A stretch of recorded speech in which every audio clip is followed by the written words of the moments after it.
బట్టతలతో వరి అవుతున్నారా? Don't worry. Keha skin and hair clinic లో మోస్ట్ అడ్వాన్స్డ్ FUE టెక్నాలజీతో మీ బట్టతలకి శాశ్వత పరిష్కారం. ఇంత ఏమీ అవసరం లేదు. మీకు ఏ రోగమన్నా ఉన్ని డజంట్ మ్యాటర్. మీరు ఈ 5 సిరిధాన్యాల్ని రెండు రోజులకోసారి మార్చి భోజనం చేయండి. అంటే 2 రోజులు అరికలు తినాలి, 2 రోజులు సామెలు తినాలి, 2 రోజులు ఊదులు తినాలి, 2 రోజులు అండుకొర్రలు, 2 రోజులు కొర్రలు, మళ్ళా సైకిల్. అలాగే కషాయాలు. ఈ రోగనిరోధక శక్తి మీకు కావాలంటే ఈ వ్యాక్సిన్లు ఇవి అవి ఏం పనిచేయవు, ఏమీ పనిచేయవు. మీకు పనిచేసేది ఈ 7 కషాయాలు చెప్తాను, పుస్తకంలో రాశారు. గరిక, తులసి, తిప్పతీగ, బిల్వం, కానుగ, వేప, రావి. ఈ 7 ఆకుల కషాయాల్ని 4 రోజులు, గరిక 4 రోజులు, తిప్పతీగ 4 రోజులు, తులసి 4 రోజులు, బిల్వం 4 రోజులు, కానుగ 4 రోజులు, 4 రోజులు వేప, 4 రోజులు రావి కషాయాలు తాగితే మీకు 2 సంవత్సరాలు డెంగ్యూ రాదు, పంగు రాదు, H5 రాదు, N1 రాదు, పంగు, జింక, పుంక, నీఫా, గీఫా, ఈ రోగాలన్నీ మీ దగ్గరికి రానే రావు, గ్యారంటీ. దీనికి ఏమైనా ఖర్చు పెట్టాలా మీరు? కానగాకు దొరుకుతుంది, తిప్పతీగ దొరుకుతుంది, వేపాకు దొరుకుతుంది, రావేకు దొరుకుతుంది, ఇంకా అన్ని చోట్ల నేను చెప్పేటివన్నీ దొరుకుతూనే ఉన్నాయి. మన అదృష్టం. ఒక్క పైసా ఒక్కరూ ఖర్చు పెట్టాల్సిన పని లేదు. ఆకులు తెచ్చుకోండి, బాగా కడగండి. ఏ దానిలతో కడుగుతారు? ఏ నీళ్ళతో కడుగుతారో ఆర్వో వాటర్తో కడక్కండి. రాగి ప్లేట్ ఉంచిన మట్టి కుండలో ఉన్న నీళ్ళతో కడగండి, స్ట్రక్చర్డ్ వాటర్తో కడగండి. అర్థమైందా? ఆ నీళ్ళతో కడిగి ఆ నీళ్ళతోనే కషాయం చేసుకొని, కావాలంటే తాటి బెల్లం, చెరుకు బెల్లం వేసుకోవద్దండి, గ్లూకోజ్ ఎక్కువ ఉంటుంది. తాటి బెల్లంలో ఫ్రక్టోజ్ ఎక్కువ ఉంటుంది, ఏమీ ఇబ్బంది లేదు. పిల్లలకి బెల్లం కొద్దిగా వేసి కషాయం తాపించండి. 9 నెలల పాప నుంచి 108 సంవత్సరాల ముసలి వాళ్ళు కూడాను కషాయాలు తాగొచ్చు, ఏమీ ఇబ్బంది లేదు. అదే ఆడవాళ్ళు అయితే గోంగూర కషాయం రామబాణం. మీకు ఏమీ తోచట్లేదనుకోండి, గోంగూర ఆకు తెచ్చుకొని 4 ఆకులు ఉడకపెట్టుకొని 2 నిమిషాలు కషాయం చేసుకొని తాగండి. టీవీ చూడకండి, టీవీ చూస్తూను తాగొచ్చు. గోంగూర కషాయం అయితే మీకు టీవీ చూడకుండా చేస్తుంది. మీకు ప్రజ్ఞ ఎక్కువ అవుతుంది, రోగనిరోధక శక్తి ఎక్కువ అవుతుంది, అద్భుతమైన రక్తహీనత నుంచి దూరంగా వచ్చేసేదానికి వీలవుతుంది, వైట్ డిశ్చార్జ్ తక్కువ అవుతుంది. ఇలాంటి మీ సమస్యలన్నీ 99% గోంగూర కషాయంతో మాయమైపోతాయి. సో వారానికి 2 రోజులు, లేకపోతే 2 వారాలు గోంగూర కషాయం, 2 వారాలు కొత్తిమీర కషాయము, 2 వారాలు రావి ఆకు కషాయం తాగితే చాలు, ఆడవాళ్ళకి ప్రాబ్లమ్స్ అన్నీ మాయమైపోవడం మొదలుపెడతాయి. ఇంత సింపుల్గా ఉంది విషయం. ఇన్ఫ్యాక్ట్ ఇంత సింపుల్గా ఉందని నేను చెప్పేది ఎవరు నమ్మరు. మొదలు అందరూ అలాగనే వాళ్ళు. ఒక డాక్టర్ లేచి నేను 2 గంటలు లెక్చర్ ఇచ్చిన తర్వాత, ఓ ఈజ్ దట్ సో సింపుల్ అన్నాడు. I said it is much simpler. 2 గంటలు అవసరం లేదు, 2 వాక్యాల్లో చెప్తాను నేను. 2 వాక్యాలు. రోజుకు 1 గంట నడవండి, వీలైతే పొద్దున 15 నిమిషాలు, సాయంకాలం 15 నిమిషాలు. ఇంత అద్భుతమైన పదార్థాలని ఇప్పటికీ ఇస్తున్నాడు దేవుడు. ఎన్ని పాపాలు చేసినా మనము ఆ దేవుణ్ణి ఒక 15 నిమిషాలు పొద్దున్న లేచి ధ్యానం చేయండి, సాయంకాలం పడుకునే ముందు ఒక 15 నిమిషాలు ధ్యానం చేయండి. తర్వాత సిరిధాన్యాలను తినండి, గోధుమలను తినకండి, బియ్యం తినకండి, పాలు తాగకండి, చక్కెర ముట్టద్దండి, గుడ్లను కూడా చూడొద్దండి. పాపం అవేమో పిల్లల కోసం గుడ్లు పెట్టుకుంటున్నాయి, మీరు వెళ్ళి రాక్షసులాగా తినకండి. దానిలో గుడ్లు దానిలో కొండనివ్వండి. లేదు చేపలు చాలా మంచివి, జలపుష్పాలు తినొచ్చని కొందరు స్వామీజీలు కూడా చెప్పడం మొదలుపెట్టారు.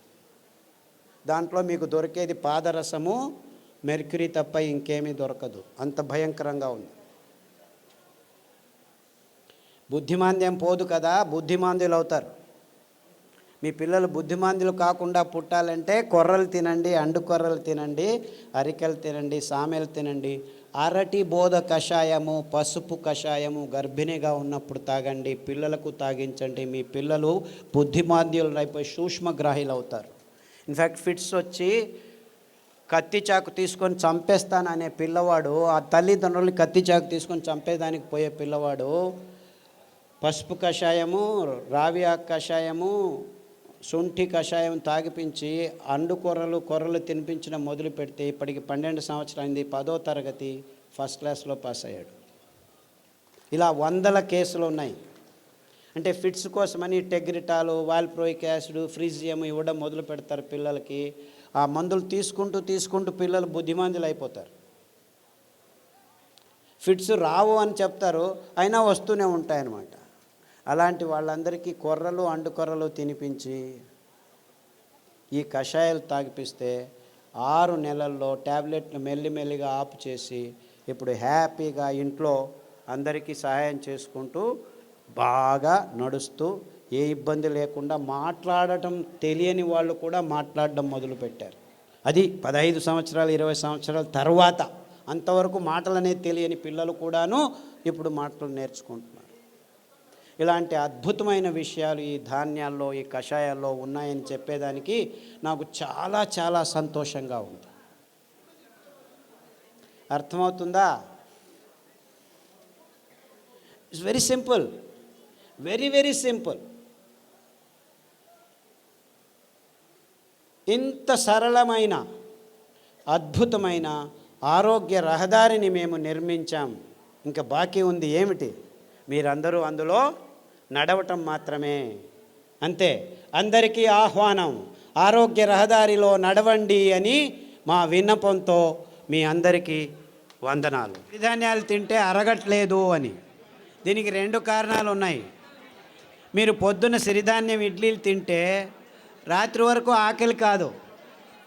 మీరు అనుకుంటున్నారు ఈ బియ్యం తిని 2 గంటలకే ఆకలి అవుతుంది కదా, సో అది బాగా అరుగుతుంది అనుకుంటున్నారు. అలా కాదు. ఇది సిరిధాన్యాలు తింటే మీకు ఎంత కావాలో అంత గ్లూకోజ్ అందుతూ ఉండటం వల్ల మీకు ఆకలి కాదు. అంటే అది జీర్ణం కావట్లేదని కాదు మీకు అర్థం. అందరికీ ప్రాబ్లం అది. అంతేకాకుండా మీరు సిరిధాన్యాల్ని బియ్యంలాగే కుక్కర్లో వేసి పుస్ అని 4 కూగులు కూగించేస్తే రాదనమాట. అది ఉడకదు. రాత్రి నానబెట్టి పొద్దున ఉడకబెట్టుకోవాలి. కనీసం 3 గంటల నుంచి 6 గంటలు నానబెట్టాలన్నమాట. నానబెట్టి వండితే ఆ ధాన్యం తింటే మీరు హ్యాపీగా ఫీల్ అవుతారు, ఆరోగ్యంగా ఉంటుంది.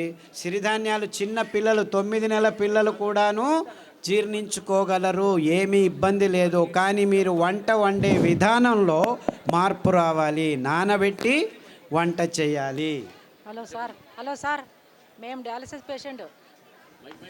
Kidney infection.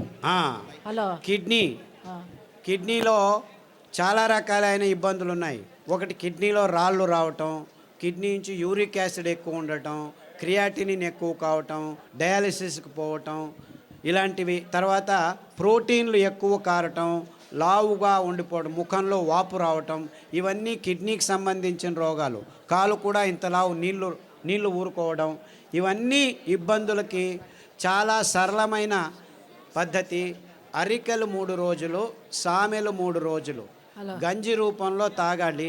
మార్చి 9 వారాల్లోనే మీకు ఈ ప్రాబ్లమ్స్ అన్నీ బాగవుతాయి. దానికి తోడు రణపాల ఆకు, పునర్నవ ఆకు, కొత్తిమీర ఆకు కషాయం వారం మార్చి తీసుకుంటే 9 వారాల్లో మీకు అంతా బాగవుతుంది. వీక్లో డయాలసిస్ 2 టైమ్స్ తగ్గిపోతూ వస్తుందమ్మా. ఇన్ఫ్యాక్ట్ చాలామంది డయాలసిస్ చేసుకున్న వాళ్ళు 1 సంవత్సరంలో డయాలసిస్ నుంచి దూరం కావచ్చు.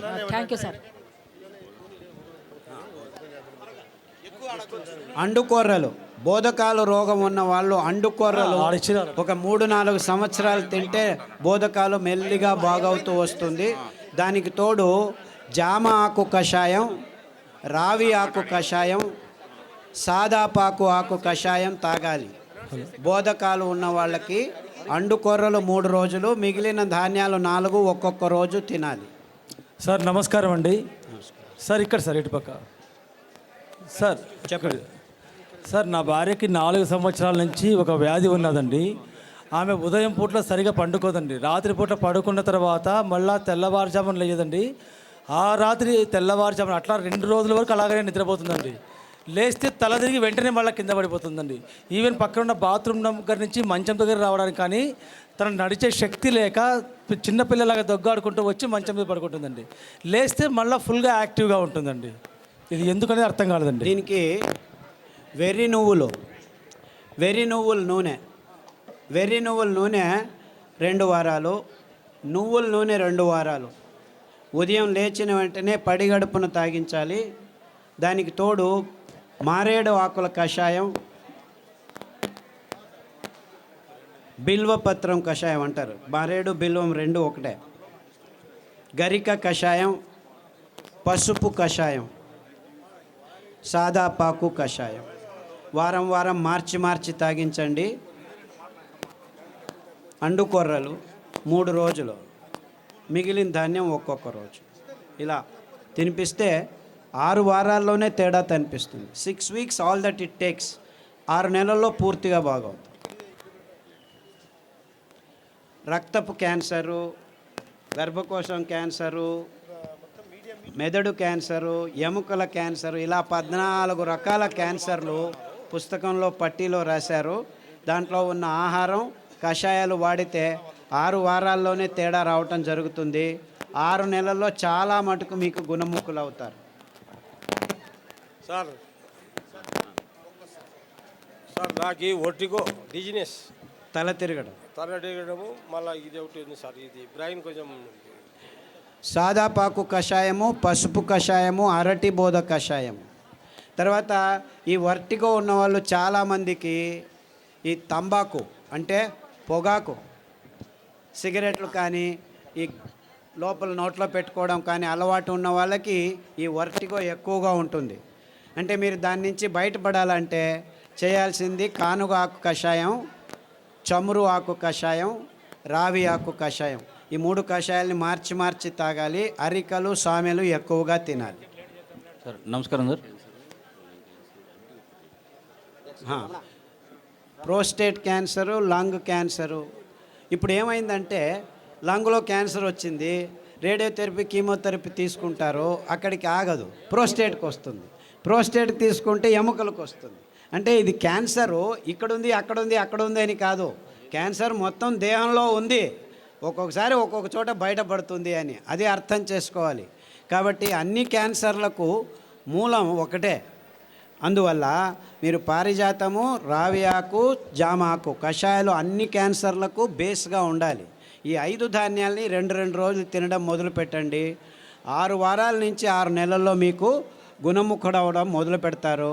2 సంవత్సరాల్లో పూర్తి క్యాన్సర్ మీ దేహం నుంచి బయటపడిపోతుంది. ఏమీ ఇబ్బందులు ఉండకుండా జరుగుతుంది.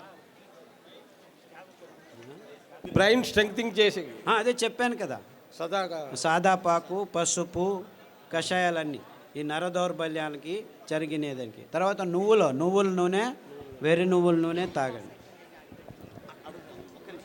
ఐబిఎస్ పుస్తకంలో రాసాము. ఐబిఎస్, క్రాన్స్ డిసీజు, కొల్లైటిస్ ఇవన్నీను లిస్ట్ చేశాము. పుస్తకంలో పట్టీలో ఉంది, గమనించి వాడండి. నమస్కారం సార్. సార్ నమస్కారం సార్. సార్ పాలు కాకుండా పాల ఉత్పత్తులు, పెరుగు, మజ్జిగ. పాలు లాక్టోబాసిల్లస్ తోడుకు పెరుగుకు వేసుకుంటే అందులో ఉన్న కెమికల్స్ అన్నీ నిర్నామం అయిపోతాయి ఫర్మెంటేషన్ వల్ల.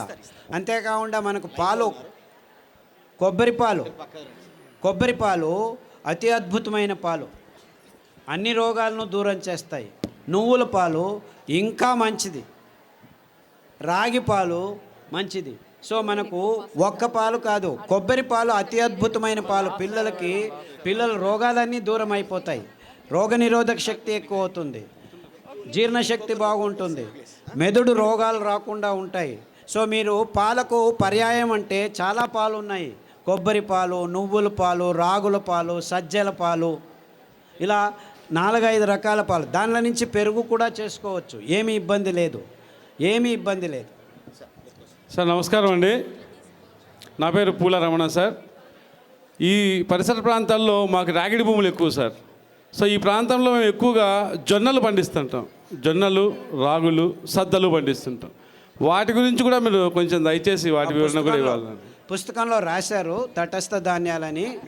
ఎందుకు మీరు రాగులు, సజ్జలు, జొన్నలే ఇంకా పెంచుతున్నారంటే కారణం ఇంతే. ఇది చాలా టెక్నికల్ రీజను, ప్రాక్టికల్ రీజను.